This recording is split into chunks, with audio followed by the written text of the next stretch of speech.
परमात्मने नमः। वर्णानाम् अर्थसङ्घानां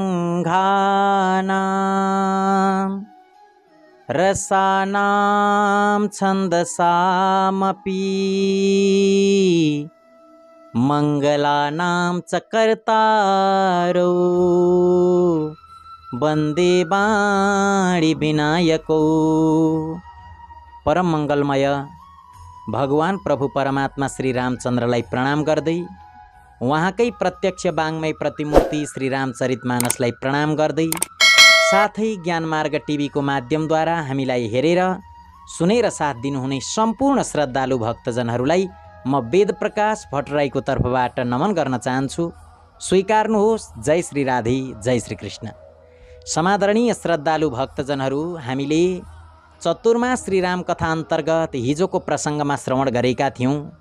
राजकुमारीले वरमाला लिएर अगाडि बढिन् र भगवान विष्णुको गलामा लगाइदिन्। त्यसपछि भगवानले ती विश्वमोहिनीलाई लिएर जानुभयो भन्ने सम्मका कथाहरू हामीले हिजो नै श्रवण गरेका थियौँ। आउनुहोस् आजको प्रसङ्गमा प्रवेश गरौँ।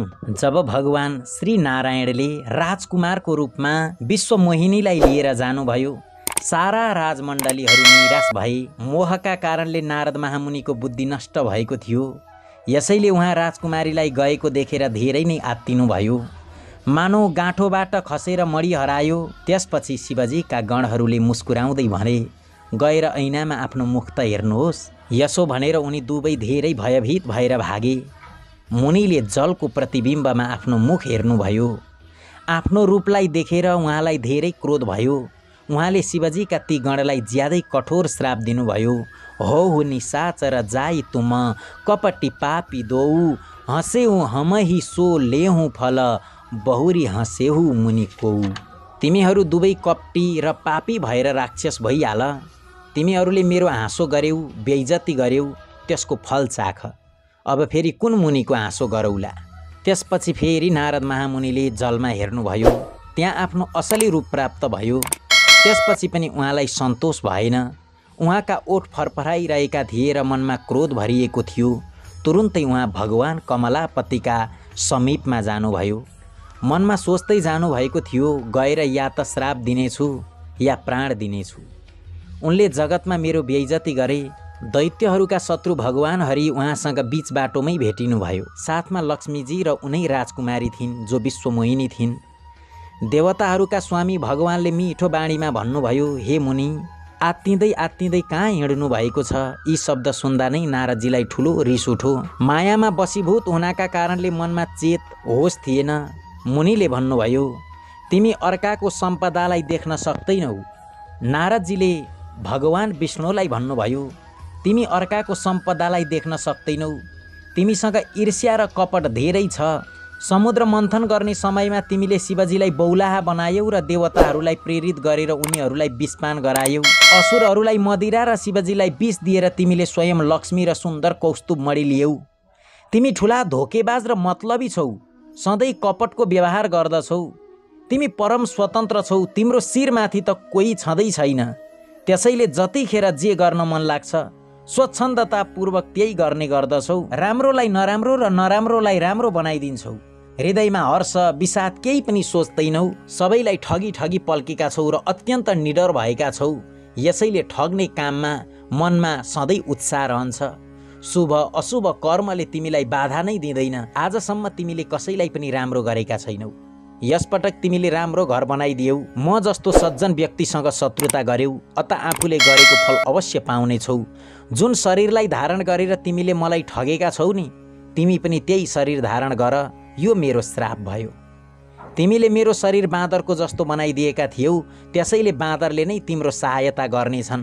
मैले जुन स्त्रीलाई खोजेको थिएँ उससँग मलाई वियोग गराएर तिमीले मलाई ठुलो अहित गरेका छौ। त्यसैले तिमी पनि स्त्रीको वियोगमा दुखी हुनेछौ। श्रापलाई शिरोधार्य गरेर हृदयमा हर्षित हुँदै प्रभुले नारदजीसँग धेरै बिन्ती गर्नुभयो र कृपा निधान भगवानले आफ्नो मायाको प्रबलता हटाउनुभयो। जब भगवानले आफ्नो मायालाई हटाउनुभयो, त्यसपछि त्यहाँ न लक्ष्मी नै रहनुभयो न त राजकुमारी नै।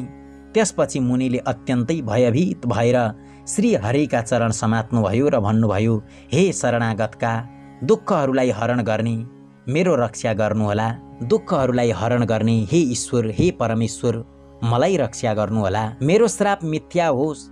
त्यसपछि दिनहरूप्रति दया गर्ने भगवानले भन्नुभयो कि यस्तो सबै मेरै इच्छाबाट भएको हो। मुनिले भन्नुभयो, मैले हजुरलाई अनेकौं खोटा, रुखा, कडा वचन भने, मेरो पाप कसरी मेटिन्छ भगवान भनेर देवर्षि नारदले भगवान विष्णुलाई सोध्नुभयो।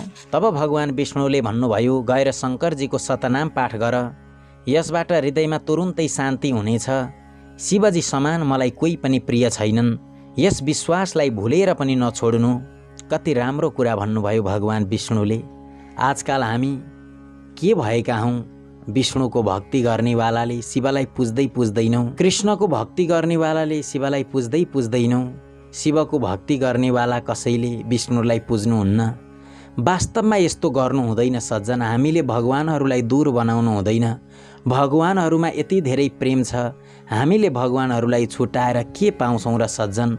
हामीले एकपटक पाएका छौँ मानव देह, हामीले पनि तिनै भगवानको चिन्तन गरौँ, तिनै भगवानको ध्यान गरौँ, मनन गरौँ, कुनै देवी देवतालाई अलग नसम्झौँ, मनबाट सबैको पूजा गरौँ। यहाँ त स्वयं भगवान विष्णुले नारदलाई के भन्नुभयो हजुरहरूले सुन्नु नै भयो। भन्नुभयो, तिमीले गएर शङ्करजीको शतनाम पाठ गर, यसबाट हृदयमा तुरुन्तै शान्ति हुनेछ। शिवजी समान मलाई कोही पनि प्रिय छैन, यस विश्वासलाई भुलेर पनि नछोड्नु है भनेर स्वयं भगवान श्री नारायणले आफ्नो मुखबाट देवर्षि नारदलाई भन्नुभयो। जेहि पर कृपा न करहि पुरारी, सो न पाव मुनि भगति हमारी। अस उर धरी मही बिचरहु जाई, अवन तुम्है माँ यहाँ नियराई।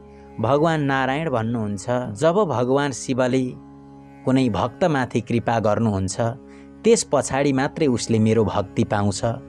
यदि भगवान शिवले कृपा गर्नु भएन भने उसलाई मेरो भक्ति दुर्लभ छ, उसले मेरो भक्ति प्राप्त गर्दैन भनेर भगवान श्री नारायणले बताउनु भयो। हृदयमा यस्तो निश्चय गरेर गएर पृथ्वीमा भ्रमण गर, अब मेरो माया तिम्रो नजिक आउने छैन भनेर भगवान श्री नारायणले नारदलाई भन्नुभयो।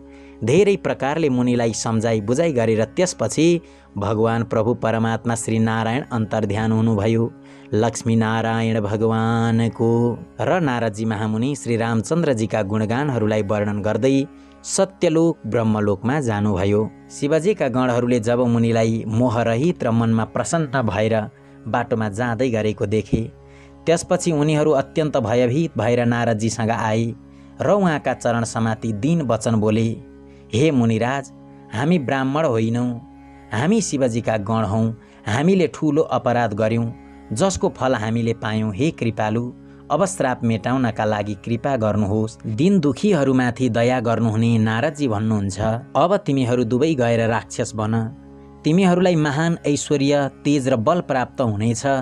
तिमीहरूले आफ्नो भुजाको बलद्वारा जब सम्पूर्ण विश्वलाई जित्नेछौ, त्यसपछि भगवान विष्णुले मनुष्यको शरीर धारण गर्नुहुनेछ। युद्धमा श्री हरिको हातबाट तिमीहरूको मृत्यु हुनेछ, जसबाट तिमीहरू मुक्त हुनेछौ र फेरि संसारमा जन्म लिने छैनौ। उनीहरू दुवैजनाले मुनिका चरणहरूमा शिर निहुराएर गए, अनि समय भएपछि तिनीहरू राक्षस बने। देवताहरूलाई प्रसन्न गर्ने, सज्जनहरूलाई सुख दिने र पृथ्वीको भारलाई हरण गर्ने भगवानले एक कल्पमा यही कारणले मनुष्यको अवतार लिनुभएको थियो। यस प्रकार भगवानका अनेकौं सुन्दर, सुखदायक र अलौकिक जन्म र कर्म छन्। प्रत्येक कल्पमा जब जब भगवानले अवतार लिनुहुन्छ र नाना प्रकारका सुन्दर लीलाहरू गर्नुहुन्छ, तब तब मुनीश्वरहरूले परम पवित्र काव्य रचना गरेर उहाँका कथाहरूलाई गाउने गर्छन् र अनेक प्रकारका अनुपम प्रसङ्गहरूको वर्णन गरेका छन्, जसलाई सुनेर समझदार विवेकी व्यक्तिहरू आश्चर्य गर्दैनन्। श्री हरि अनन्त हुनुहुन्छ, हरि अनन्त, हरि कथा अनन्त, कही सुनै बहु विधि सब सन्ता। हरि भगवान अनन्त हुनुहुन्छ, उहाँका कथाहरू अनन्त छन्। एकैछिन वर्णन गर्दैमा, एकैछिन सुन्दैमा कहाँ पुरा हुन्छ र? त्यसै कारणले गर्दा त भगवानको कथा सदा सर्वदा सुनिरहनुपर्छ भनेर शास्त्रहरूले वर्णन गरेको छ। हामी कथा सुन्नबाट वञ्चित कहिल्यै पनि हुनु हुँदैन। समादरणीय श्रद्धालु भक्तजन, भगवानको कथा सुन्नुपर्छ। भगवानको कथा सुन्नाले हृदयमा प्रेम प्रकट हुन्छ। भगवानप्रति विश्वास प्रकट हुन्छ, भगवानप्रति आस्था प्रकट हुन्छ। हामीले नराम्रो कर्म गर्दैनौँ यो हामीलाई कथाले सिकाउँछ। साथै हामी बाँच्ने कसरी यो पनि हामीलाई कथाले सिकाउँछ र हामीले मर्ने कसरी यो पनि हामीलाई कथाले सिकाउँछ। त्यस कारणले गर्दा कथा सदा सर्वदा सुन्नुपर्छ। जहाँ जसरी भए पनि कथा सुन्नुहोस् सज्जन। ती दयालु प्रभु परमात्मा श्री रामचन्द्रजीका सुन्दर चरित्रहरू करोड कल्पहरूमा पनि गाएर सकिँदैन। भगवान शिवजी भन्नुहुन्छ, हे पार्वती, मैले यो बताउनका लागि यस प्रसङ्गलाई भनेको हुँ कि ज्ञानी मुनि पनि भगवानको मायाबाट मोहित भइहाल्छन्। प्रभु कौतुकी लीलामय र शरणागतका हितकारी हुनुहुन्छ। उहाँ सेवा गर्नाले धेरै सुलभ र सबै दुःखहरूलाई हरण गर्नेवाला हुनुहुन्छ। देवता, मनुष्य र मुनिहरूमध्ये यस्तो कोही पनि छैन जसलाई भगवानको प्रबल मायाले मोहित गर्न नसकोस्। मनमा यस्तो विचार गरेर उनै महामायाका स्वामी प्रेरक भगवानको भजन गर्नुपर्दछ। मायाको दास त हामी सबै भएका छौँ, तर माधवका दास भएका छैनौँ। जुन दिनसम्म हामी माधवका दास बन्दैनौँ तबसम्म हामीलाई शान्ति मिल्दैन, मनमा क्रान्ति उत्पन्न हुँदैन, शक्ति प्राप्त हुँदैन, कुनै कार्यमा मन लाग्दैन। जब हाम्रो जीवनमा हामीले आफ्नो साथीको रूपमा या इष्टको रूपमा भगवानलाई स्वीकार गर्छौँ, त्यस पछाडि हेर्नुहोस् हाम्रो जिन्दगी कसरी चल्छ। भगवान शिवले भन्नुभयो, हे गिरिजा कुमारी पार्वती, अब भगवानको अवतारको त्यो दोस्रो कारण सुन। मैले त्यसको विचित्र कथा विस्तारपूर्वक भन्दछु। जुन कारणले जन्मरहित, निर्गुण र रूपरहित अव्यक्त सच्चिदानन्द घन ब्रह्म अयोध्यापुरीका राजा हुनुभयो। जुन प्रभु श्री रामचन्द्रजीलाई तिमीले भाइ लक्ष्मणजीका साथ मुनिहरूको जस्तो वेश धारण गरेर वनमा घुमेको देखेकी थियौ। र हे भवानी, जसको चरित्रलाई देखेर सतीको शरीर हुँदा पनि तिमीले बुझेकी थिएनौ, अझैसम्म पनि तिम्रो जिद्दीपन गएको छैन। त्यही जिद्दीपन रूपी रोगलाई हरण गर्ने चरित्र सुन। त्यस अवतारमा भगवानले जो लीला गर्नुभयो ती सबै मैले आफ्नो बुद्धि अनुसार तिमीलाई भन्नेछु, ध्यान दिएर सुन भनेर भगवान शिवले पार्वतीलाई भन्नुभयो। याज्ञवल्क्यजी महामुनिले भन्नुहुन्छ, हे भरद्वाज, शङ्करजीको भनाइ सुनेर पार्वतीजी लाज मान्दै प्रेम सहित मुस्कुराउनु भयो। फेरि वृषकेतु शिवजीले जुन कारणले भगवानको त्यो अवतार भएको थियो त्यसलाई वर्णन गर्न लाग्नुभयो। हे मुनीश्वर भरद्वाज, अब म सबै तिमीलाई भन्दछु, मन लगाएर सुन। श्री रामचन्द्रजीको कथाले कलियुगका पापहरूलाई हरण गर्दछ। साथै यो कथा कल्याणकारी र धेरै सुन्दर पनि छ। अब यहाँनेरि कथा आउँछ मनुजी महाराजको। सर्वप्रथम भगवान नारायणको पुत्र ब्रह्मा हुनुभयो। ब्रह्माजीले सर्वप्रथम सनकादि 4 कुमारहरूको सृष्टि गर्नुभयो, जसले चाहिँ जय र विजयलाई श्राप दिएका थिए। त्यस पछाडि तिनै ब्रह्माले भगवान रुद्रको सृष्टि गर्नुभयो, जसले चाहिँ भूत प्रेत पिशाचिनी डाकिनी बेताल आदिको सृष्टि गर्नुभएको थियो। त्यसपछि तिनै भगवान ब्रह्मले मरीचि, अत्रि, अंगिरा, पुलह, पुलस्त्य, क्रतु, भृगु, वशिष्ठ, दक्ष र देवर्षि नारद गरेका 10 जना सन्तानहरूलाई जन्म दिनुभयो। ब्रह्माजीले आफ्नो अगाडिपट्टिबाट धर्मको सृष्टि गर्नुभयो, पछाडिबाट अधर्मको सृष्टि गर्नुभयो, छायाबाट कर्दमको सृष्टि गर्नुभयो, वाणीबाट सरस्वतीको सृष्टि गर्नुभयो र आफ्ना सन्तान सन्ततिहरू सबैलाई भन्नुभयो, बाबु सृष्टि गर, संसारलाई वृद्धि गर्नु छ, संसारलाई बढाउनु छ, यसको लागि सृष्टिको आवश्यकता पर्छ, तिमीहरूले सृष्टि गर भनेर ब्रह्माजीले सबैलाई आदेश दिनुभयो। तर कोही पनि मानेनन् सृष्टि गर्नको लागि। हामी सृष्टि गर्दैनौँ, हामी ब्रह्मचारी बन्छौँ, हामी चाहिँ भगवानको भजन मात्रै गर्छौँ, हामी भगवानको चिन्तन मात्रै गर्छौँ, तर हामी सृष्टि गर्दैनौँ भने सबैले जिद्दी गरे। कसैले पनि सृष्टि गरेनन्, गरे तापनि सृष्टि चलेन लामो समयसम्म। सृष्टि नचलेपछि ब्रह्माजीले विचार गर्नुभयो, अब यसरी एउटा जन्माएर संसारको सृष्टि नहुने रहेछ, अब मैथुन सृष्टिको प्रारम्भ गर्नु पर्यो भनेर ब्रह्माजीले आफ्नै अङ्गको एक भागबाट मनु महाराजलाई प्रकट गर्नुभयो र अर्को भागबाट शतरूपा रानीलाई प्रकट गर्नुभयो। दुनियाँमा मानव बनेर आउने पहिलो व्यक्ति भनेको मनुजी महाराज हुनुहुन्छ, जसको नामको आश्रय लिएर हामी अहिले मनुष्य भएका छौँ। हामी को हौँ त भन्दा मनुष्य हौँ। मनुष्य भनेको के हो त भन्दा हामी मनुका सन्तान हौँ। त्यस कारणले गर्दा हामीलाई मनुष्य भनेर भनियो। मनु र शतरूपाको सृष्टि गर्नुभयो र लक्ष्मी नारायणको स्वरूप सम्झेर उहाँहरूको धुमधाम विवाह सुसम्पन्न भयो। त्यसपछि मनुजी महाराजबाट 2टा छोरा जन्मिए, 3टा छोरी जन्मिए। ध्यान दिएर सुन्नुहोला। छोराहरूको नाम थियो प्रियव्रत र उत्तानपाद।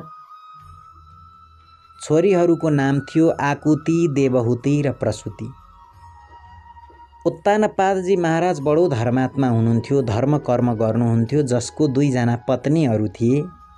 उहाँले आफ्नो कान्छी पत्नीलाई धेरै प्रेम गर्नुहुन्थ्यो। जेठी पत्नीबाट ध्रुव प्रकट भए, जसले चाहिँ 21 कुल तारिदिए, त्यस्ता ध्रुव प्रकट भए। र अर्को पुत्र प्रियव्रत हुनुहुन्छ, जसको वंशमा चाहिँ साक्षात भगवान ऋषभदेव प्रकट हुनुभयो। उहाँकै वंशमा भरतजी प्रकट हुनुभयो। राम्रो शिक्षा सबैलाई दिनुभयो। भगवानको भक्ति गर्नुपर्छ, भगवानको स्मरण गर्नुपर्छ, भगवानको चिन्तन गर्नुपर्छ। भगवानको चिन्तन नगरिकन 1 सेकेन्डको समय पनि बर्बाद गर्नु हुँदैन, किनभने भगवानको चिन्तन नगरिकन बिताएको समयको कुनै मूल्याङ्कन हुँदैन। नीतिले के भनेको छ भने नि सज्जन, शतं विहाय भोक्तव्यं सहस्रं स्नानमाचरेत् लक्ष्यं विहाय दातव्यं कोटिं त्यक्त्वा हरिं भजेत्। शास्त्रले यति राम्रो कुरो बताएको छ, बडो ध्यान दिएर सुन्नुहोस्, बडो लाभदायक छ। 100 काम छोडेर भए पनि भोजन समयमै गर्नु अरे, एउटा समय बनाउनु अरे भोजन गर्ने। यो समयमा चाहिँ मैले जसरी पनि भोजन गर्छु। भोजन गर्नको लागि एउटा समयको निश्चित गर्नुहोस् अनि समयमै भोजन गर्नुहोस्। शास्त्रले त्यही वर्णन गरौँ। हामी के भन्छौँ, एउटा काम छ, एउटा काम सकेर भोजन गर्न आउँछु है, एउटा काम छ, एउटा काम सकेर खान्छु है भन्छौँ। तर शास्त्रले चाहिँ के बताइदियो भने शतं विहाय भोक्तव्यम, 100 काम छोडेर भए पनि पहिलो नम्बरमा समयमा भोजन गर्नु। अर्को कुरा सहस्रम स्नानमाचरेत्, 1000 काम छन्, 1000 काम बितिरहेका छन् भने पनि ती 1000 कामलाई छोडेर भए पनि नुहाउनु अरे। दिनमा एकचोटि त अनिवार्य नुहाउनु अरे। सकेदेखि ब्रह्म मुहुर्तमा बिहानै नुहाउनु पर्यो, सूर्य उदाउनुभन्दा अगाडि नै। सक्दै सकिएन भने पनि सूर्य उदाएपछि भए पनि बिहान नुहाउनु भनेको छ शास्त्रले। सहस्रम स्नानमाचरेत्, 1000वटा कामलाई छोडेर भए पनि नुहाइधुवाइ चाहिँ गर्नु है। नुहाइधुवाइले बाहिरी स्वरूपलाई पवित्र गराउँछ, साथै नुहाइधुवाइले पाचन प्रणालीलाई पवित्र बनाउँछ, पाचन प्रणालीलाई राम्रो गर्छ। हजुरले स्नान गर्नुभयो भने हजुर जब सुतेर उठ्नुहुन्छ, सुतेर उठ्दा भोक त्यति धेरै लागेको हुँदैन। याद गर्नुभएको छ कि छैन? किनभने हाम्रो जठर अग्नि एकदमै धेरै तातेको हुन्छ। जब हामी स्नान गर्छौँ त्यस पछाडि हामीलाई स्वतः भोक लाग्छ। त्यस कारणले गर्दा आफूले समयमा भोजन गर्नुहोस् सज्जन। शतं विहाय भोक्तव्यम, 100 काम छोडेर भए पनि समयमा खाना खानुहोस्। अनि सहस्रम स्नानमाचरेत्, 1000वटा काम छन् भने 1000वटा कामलाई छोडेर भए पनि नुहाउनुहोस्। त्यस पछाडि भगवानले यदि पर्याप्त केही वस्तुहरू हजुरलाई दिनुभएको छ भने, धन सम्पत्ति दिनुभएको छ भने कुनै राम्रो कार्यमा दान अवश्य गर्नुहोस्। हजुरलाई जहाँ मन लाग्छ त्यहाँ दिनुहोस्, यहाँ दिनुहोस्, त्यहाँ दिनुहोस्। आवश्यक छैन हजुरले गौमातालाई भोको देख्नुभयो, त्यहाँ केही घाँस किनेर दिनुभयो, धर्म भयो, त्यो दान भयो। हेर्नुहोस् सज्जन, गुरुहरूलाई घरमा बोलाउनु भयो, दिनभरि मन्त्र पढाउनु भयो र दिनुहुन्छ जुन पैसा, त्यो दान होइन नि सज्जन। याद गर्नुहोस्, हजुरहरूले सम्झिनु भएको होला कि गुरुजीलाई हामीले घरमा बोलायौँ, ग्रह शान्ति गरायौँ र जुन पैसा दिन्छौँ हामीले दक्षिणा स्वरूप 2000, 5000, 10000 जे दिन्छौँ त्यो दान होइन सज्जन, त्यो दक्षिणा हो। त्यो दक्षिणा र दानमा धेरै अन्तर छ, त्यसको पनि म कथा बताउने छु हजुरलाई। दान अलग वस्तु हो, दक्षिणा अलग वस्तु हो। हामीले दक्षिणा दिन्छौँ तर दान दिइरहेका हुँदैनौँ। दान चाहिँ दिनुपर्छ। दान कसरी दिने त भन्दा पवित्र पात्रमा जीवनमा दान गर्नुपर्छ। भगवानले हामीलाई केही चिज दिनुभएको छ भने त्यसको दशांश केही न केही धनको पवित्रताको लागि दान गर्न आवश्यकता छ। जसरी भए पनि दान दिनुपर्छ सज्जन। यसको बारेमा अझै धेरै व्याख्या गर्नेछु, हजुरहरूले ध्यान दिएर सुनिरहनु होला हाम्रो प्रत्येक भागलाई। मैले यसको बारेमा अझै धेरै बोल्नेछु, हजुरहरूले सुन्न पाउनुहुनेछ। अहिलेलाई शास्त्रले के भनेको छ भने लक्ष्यम विहाय दातव्यम। यदि भगवानले हजुरलाई भरपुर दिएको छ भने दशांश राम्रो ठाउँमा दान दिनुहोस्। 1,00,000वटा काम बितेको छन् भने पनि हजुरको घरमा कोही साधु सन्त आए, कोही भोको ब्राह्मण आए, कोही भोका व्यक्तिहरू आए या कोही भोकी गौ माताहरू आए भने हजुरको घरमा अन्न आदि छ भने 1,00,000 कामलाई छोडेर भए पनि दान दिनुहोस्। शास्त्रले यो बताएको छ र अन्तिम पदमा बताइएको छ कोटिम त्यक्त्वा हरिम भजेत। करोड काम छोडेर भए पनि भगवानलाई स्मरण गर्नु, भगवानको भजन गर्नु, भगवानको चिन्तन गर्नु, उहाँको नामको स्मरण गर्नु भनेर शास्त्रले वर्णन गरेको छ। भन्दै अहिलेको कथालाई यहीँनेरि विराम। हजुरहरूले अहिलेसम्म हामीलाई बडो श्रद्धाले सुन्नु भएकोमा हजुरहरूलाई हृदयबाटै धन्यवाद दिँदै म पनि हजुरहरू माझबाट बिदा चाहन्छु। यदि हजुरहरूले ज्ञानमार्ग टिभीलाई सब्स्क्राइब गर्नुभएको छैन भने सब्स्क्राइब गरेर छेउमा रहेको घन्टीलाई बजाउन पनि नबिर्सनु होला। साथै यहाँबाट बताएको ज्ञान हजुरहरूलाई कस्तो लाग्यो सुझाव सल्लाह कमेन्टमा लेख्न सक्नुहुनेछ। हस्त सबैको जय होस्, सबैको मङ्गल होस्। ओम